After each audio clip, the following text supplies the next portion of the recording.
Welcome, everybody, to the Out of Home Insider Show, a podcast like no other, hosted by the one and only Tim Rowe. Get ready to have some knowledge dropped on you and to be entertained, because nothing's more valuable than food for your brain. So sit back, relax, we're about to dive in as the best industry podcast is about to begin. Conversations start, and you know this, conversations start, and then you're like, damn it, I wish I had pressed record back then. Sure. Yeah. And it just happens too many times. So you know what, maybe we could just start, because I'm going to ask you the same questions. I'm not going to make you answer them twice, and we just roll in. It's kind of like Joe Rogan, if you've ever listened to Joe Rogan. Of course. We'll just roll in. So Matai, like, you know, the way that you came onto my radar was a little bit different than most folks do. It turned out that we were already connected, because like that makes sense. But Matai, tell everybody a little bit about yourself, and then maybe we'll get to know you a little bit better about some Wall Street bets. Yeah. So I guess I'm kind of the oddball, right, in the out of home industry, because we all are. We're all a little. That's fair. But my background is actually digital marketing. So I started off like something like 10 or 11 years ago now, Jesus. Started working in PR initially. Then I moved into advertising at Leo Burnett Publicis. Then I worked in some e-commerce companies where I did the entire digital marketing ecosystem. And in the meanwhile, at some point, I co-founded what is now TPS Engage as like a side hustle project. But in time, it became something that stood on its own 2 feet. So, and here we are now, basically. So tell me about TPS Engage. Like, where do you fit into the ecosystem? If we're going into technicalities, we're basically a DSP. So where we fit in is we bring demand to billboard owners. And the way we differentiate from other DSPs is that we do 2 things really well. One is hourly buying. So we go with what is called in most places programmatic guaranteed. So we're firm believers that if you buy outdoor, you should know exactly when your ad will run and what hours it will run in. And the second thing is dynamic creative. So we're from like the Wall Street Bets thing, I think is the best example. It's not dynamic creative, but it is real time. So we're firm believers in the power of creative for out of home, and we try to make that as best as we can. Got it. That makes plenty of sense. I'm going to bring up, sorry for the little pause there. I want to bring up the GameStop Wall Street Bets. If you're not familiar with this story, I think we're going to have Matai fill us in a little bit here. This is how you came across my radar. Again, we were already connected, but you certainly made a splash here. And if you're not watching this on YouTube, then I'll link it out in the comments below. But this is awesome. And so like, what's the deal with this Wall Street Bets and GameStop? Like, I go there to buy my son video games. But GameStop, really? GameStop to the moon. Yeah, so I came across the whole, I don't know what to call it, initiative, community-driven craze, I guess, randomly. So I use Reddit pretty often, which is funny enough because I'm originally from Europe and Reddit is not that popular in Europe. Interesting. Yeah, but it's obviously huge in the US. So I used it and I use it, and I started to see people kind of gathering around this community called Wall Street Bets, and basically saying, hey, let's stick it to the big guys. Let's go against the big hedge funds. And because there's this trend of everyone becoming an amateur trader because of Robinhood and because of other apps that allow the average Joe to trade, let's all band in together and show them that they can't manipulate the stock price just because they have billions of dollars at their disposal. And that became a huge thing, I guess, that resonated with a lot of people, because a lot of people started to buy what they call meme stocks. So basically, they were buying stock that made no sense, because in 2021, if somebody would pitch GameStop to you as a company, you would laugh them out of the room, right?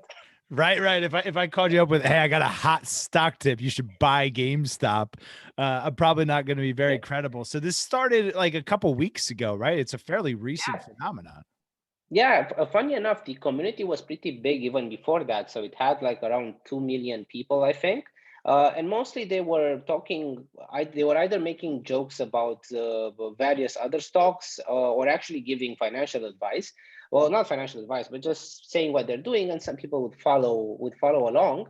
But now it's, I think, Matai, I should interrupt you. We need to yeah. read the disclaimer from our attorneys here. Like, this show is not a guaranteed of future earnings or to be perceived as financial advice. All right, continue. Yes, that's a good call. Thank you. So yeah, that's what they say as well. This is not financial advice, but there were a lot of people basically talking about the stock market. And at some point, so there were like 1.5, 2 million people in that community. Now it's 8 million something. Eight and a half million. I checked it this morning. Eight and a half million. Like a week ago, it was 7.7. 8.5 million people on one subreddit pumping up GameStop. Yeah. And there's a lot of amazing stories about this guy who is now kind of the Jesus of the of this community, called Roaring Kitty, or that's a code name because the user Reddit name is, I think, Deep Fucking Value. Pardon my French. But that's his username, and he put in something like 50K, I think, early in the craze, and he made something like 40 something million dollars out of 50K invested. Yeah. And there's a lot of people on there like that, like people that have no business investing, but they put in the $600 stimulus check they got and paying off houses and doing all sorts of craziness. Yeah, of course, a lot of people are also lost money because there's like people who invested right at the top and they lost money, but a lot of people also made money. Yeah, it's interesting. Awesome. Do you see this? Where's GameStop today? Where's it trading today? And how do you think that this all plays out? Well, I think, funny enough, I think if GameStop is smart, they could actually use all of this to their advantage as a business, because now there's like affinity towards the brand, right? So they could definitely build something by using this momentum. And I was reading that they hired executives to move the business into e-commerce and all that. So who knows, 5 years from now, we might be actually talking about GameStop, who is a serious contender for digital digital games and selling. I don't know, maybe it becomes the next Steam. Hell if I know. But it's a good opportunity for them. I don't think they expected this kind of opportunity to come again, right? No kidding, right? They were packing their bags, writing last will and testaments. That puppy was about dead, and this, it's cool, right? It shows truly the power of the people. And I've had a few conversations with some other folks on Wall Street Bets. We haven't recorded, so this is first. This is exciting to be able to do.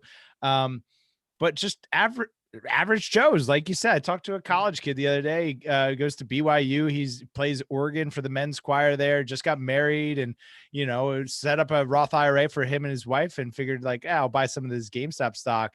And then what happened next was like the whole community just started doing billboards. Like, here's some on the screen. It's so cool to see. And my question to him was like, why are you doing a billboard? And he's like, honestly, I never thought I could afford it. One other Redditor like said he was doing a billboard for $20 a day. And I figured I could buy a share of stock, or I could maybe inspire some other people to get involved or to hold the stock. So, I mean, the whole community has leaned into outdoor. What do you think that this does long-term?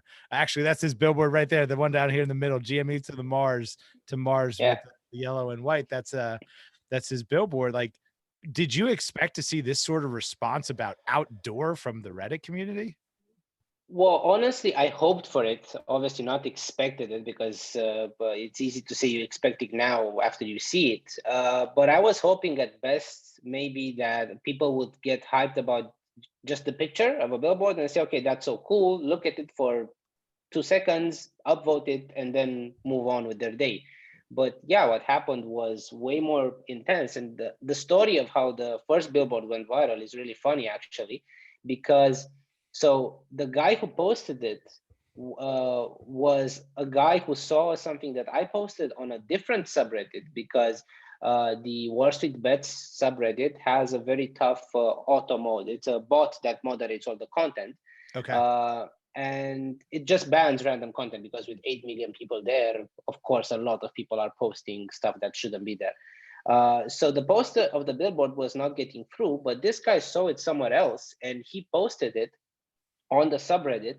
the thing you just showed, and then he actually in the comments he added credit to my Reddit account, and also said, hey, apparently you can book this here, and he linked to our website, which was crazy. I think if you scroll down, you'll see the comment as well. It should be pretty high up. Yeah. So while you search, I'll say the rest of the story. So he posted that, and that was on Saturday, and we immediately saw an influx of a huge number of people coming in. I think it's a bit lower down, coming in on the website. The website immediately crashed, to be honest, but thankfully we were all on call. So in like 10 minutes, it was up. Yeah, there it is.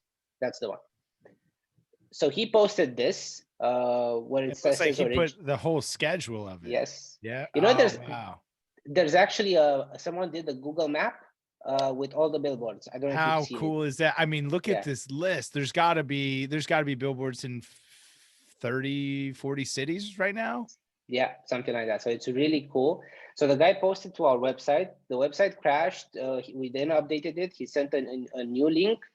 He then also added another link to Blip, which I think is really amazing. And I've seen a lot of people buying billboards and putting screenshots either from our platform or from Blip, which I think is really cool, because it shows that it wasn't just, hey, our link was there, so people clicked on it, but there was actually active interest, right? Because people were looking, when they saw our website crashed because of the traffic, they were like, okay, what other solutions are there out there? So they ended up going to other places as well, which I think is really cool for the entire industry. Right. That's good for it's the rising tide floats all boats theory. And we actually just had Brent Thompson from Blip on. The episode awesome. Just came out. Yeah. So it'll be great to have the follow-up one too, because like for the out-of-home industry, it really matters. Like these are real dollars that are going to real media owners, and kind of preserving the beauty of outdoor, which is like the last bastion of free speech. When we see, there's so much conversation about the media and social media,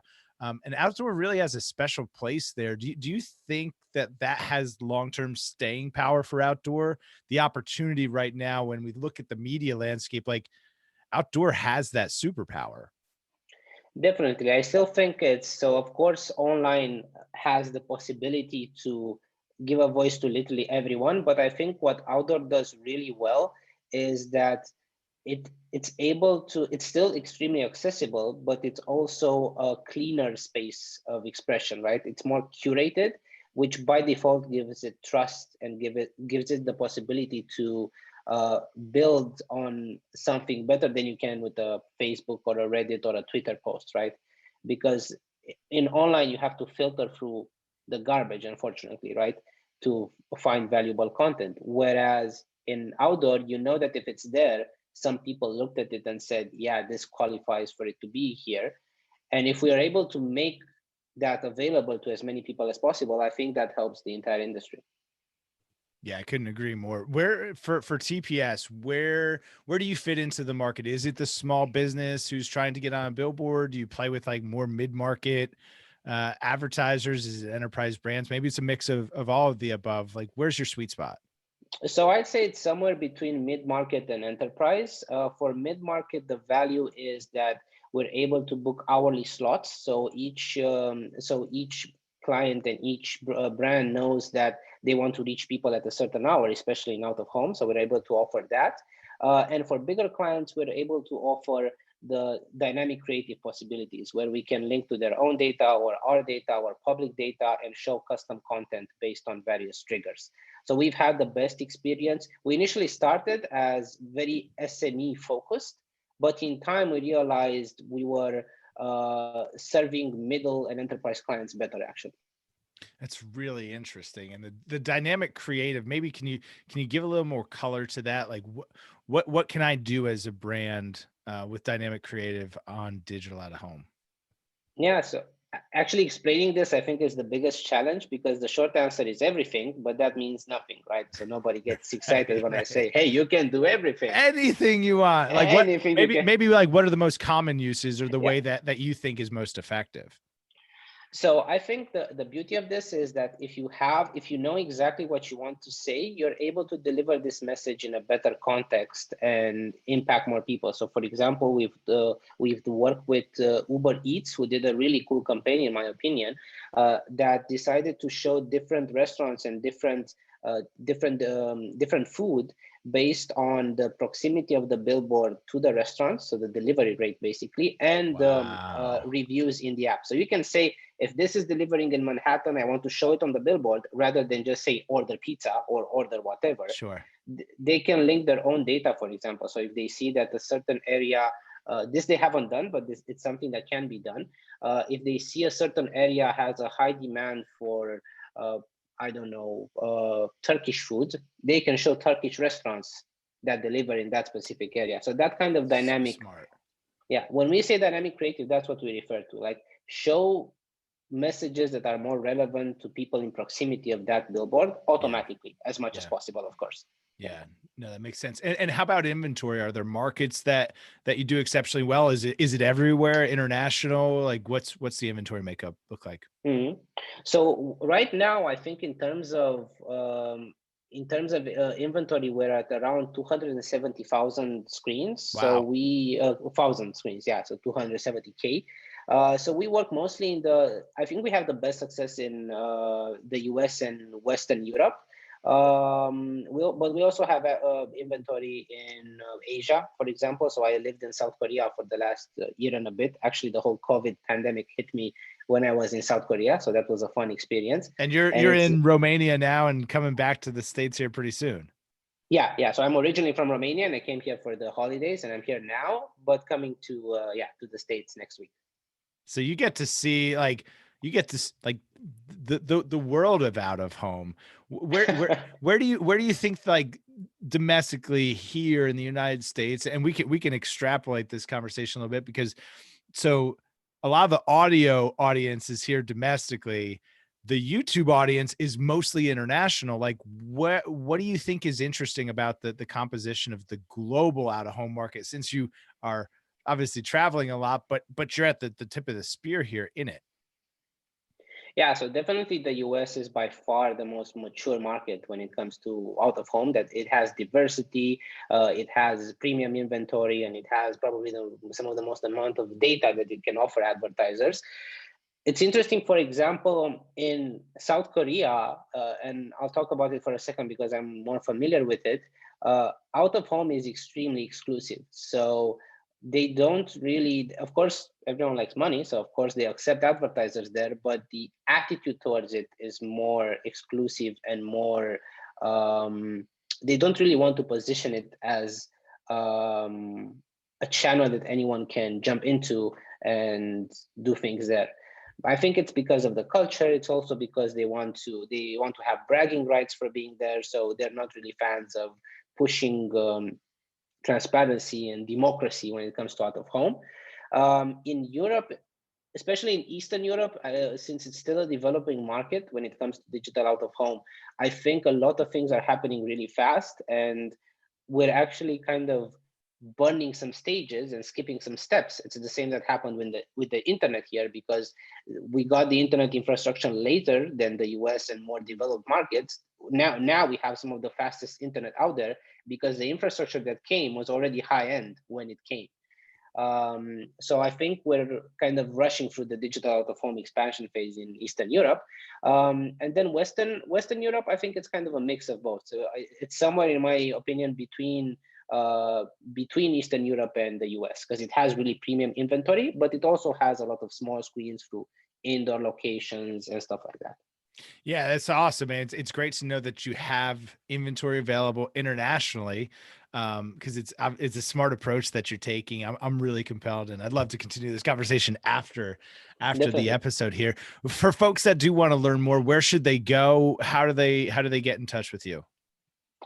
So it's pretty easy, tpsengage.com. We have a pretty unique name, so we're easy to find. And in my case, I did put my social media on private for a second when the Reddit craze started, because I was kind of concerned, but now they're open as well. So my name, again, if they search my name, they usually find my socials and everything really easily. Cool. We'll make sure that that your name and everything is linked out in the description below. What are you most excited about in 2021? I'm really exciting. I think I'm really excited about the bounce back, right, of out of home. So 2020 was a difficult year for the entire industry, but I think now with things like this happening and people starting to talk about going outside, viral billboards, and we're only in February, right? February just started. So I'm excited about really cool and creative things that can happen this year in order, because I feel there's a lot of pent up excitement. People have been staying indoors for so long, and I'm speaking for myself here, but I'm tired. Like I'm exhausted of seeing the same four walls over and over again. Yeah, it just snowed for 2 days straight here, and it was the most claustrophobic feeling because I'm like, all right, like I'm already mostly stuck at home because it's cold and it's the Northeast and it's January, February. Then it snowed for 2 days straight. We got 30 inches of snow, and the whole time I'm thinking, I'm like, even if I could go out, there's nowhere to go. What a strange feeling. Just and my friend Rick Robinson from Billups put it best. Like we own the word out. Right, like the world is coming back outside here in a few months, and it's going to be an exciting time for out of home. I think I'm with you there. Are you a podcast guy? Are you a reader? Where do you go for education, motivation, inspiration? I do listen to a couple of podcasts, but I've recently started, so I'm still kind of discovering them. I do watch a lot of YouTube, and I read a lot of articles as well. Honestly, I kind of hate myself for this, but it's been harder and harder to sit down and actually read books because of all the fast-paced things that are happening today. And I've actually recently discovered the marketing TikTok. And I know this sounds so counterintuitive because TikTok is for anything. Tell me more. Come on, we just talked about Reddit for 20 minutes. Yeah, fair enough. So yeah, there's what's the TikTok? What's the TikTok marketing? What's marketing TikTok? Marketing TikTok is basically people talking about marketing. Even if we're talking, I haven't seen a lot of comments on outdoor, by the way. Funny enough, the guys, the guys from New York Post that picked up the billboard that we did found it on TikTok initially, because I just posted it on my personal account because I was like, okay, the algorithm is pretty nice, so why not? Let's get some free views. Maybe it gets picked up, and it did. And I've started to follow some very specific accounts that talk about SEO marketing, PPC marketing, growth hacking, and stuff like that. But I haven't seen one in specifically for outdoor marketing. So guess what the first post is going to be?